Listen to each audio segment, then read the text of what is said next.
देवउठनी एकादशी के दिन जगत के पालनहार भगवान विष्णु की पूजा की जाती है और उनके निमित्त व्रत भी रखा जाता है। देवउठनी एकादशी के दिन भगवान विष्णु 4 महीने की योग निद्रा से जागते हैं।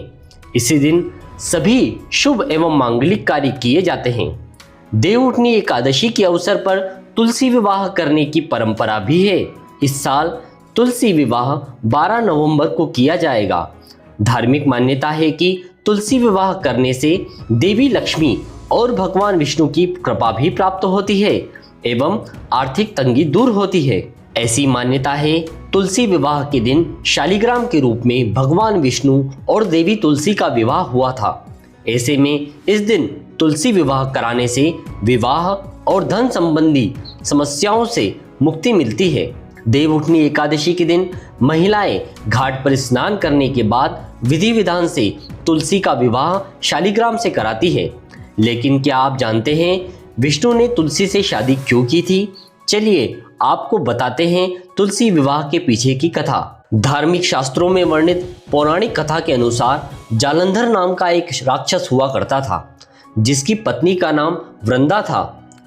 राक्षस की पत्नी भगवान विष्णु की अनन्य भक्त थी। जब भी जालंधर युद्ध पर जाता, उसकी पत्नी भगवान विष्णु की पूजा करती, जिससे श्री हरि भगवान विष्णु उसकी सारी मनोकामनाओं को पूर्ण करते थे। जालंधर राक्षस ने चारों ओर आतंक मचाया हुआ था, जिसकी वजह से सभी देवी देवता परेशान हो गए थे।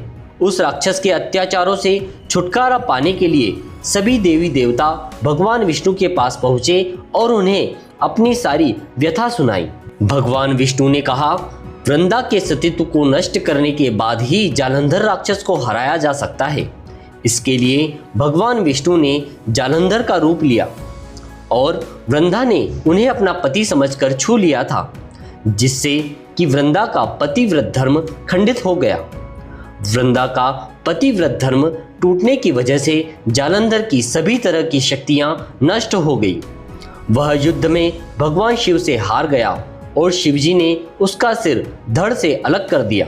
जब जालंधर की पत्नी को इस बात का पता चला कि उसके साथ छल किया गया है, तो उसने क्रोधित होकर जगत के पालनहार विष्णु जी को श्राप दिया। वृंदा ने भगवान विष्णु को पत्थर बनने का श्राप दिया, जिससे भगवान विष्णु ने स्वीकार भी कर लिया और वे एक पत्थर के रूप में यानी शालिग्राम के रूप में हो गए। माता लक्ष्मी को इसका बेहद दुख हुआ और उन्होंने वृंदा से श्राप को वापस लेने के लिए कहा। वृंदा ने श्री हरि को दिया श्राप तो वापस ले लिया, लेकिन खुद आत्मदाह कर लिया। जिस जगह वृंदा भस्म हुई वहां एक पौधा उग गया। भगवान विष्णु ने इस पौधे को तुलसी नाम दिया। भगवान विष्णु उस पौधे को लेकर कहा कि मेरे शालिग्राम स्वरूप को तुलसी के साथ ही पूजा जाएगा। इसी वजह से देवउठनी एकादशी के दिन शालिग्राम का विवाह तुलसी से कराने की परंपरा भी है। आप सभी को देवउठनी एकादशी एवं तुलसी विवाह की बहुत बहुत शुभकामनाएं।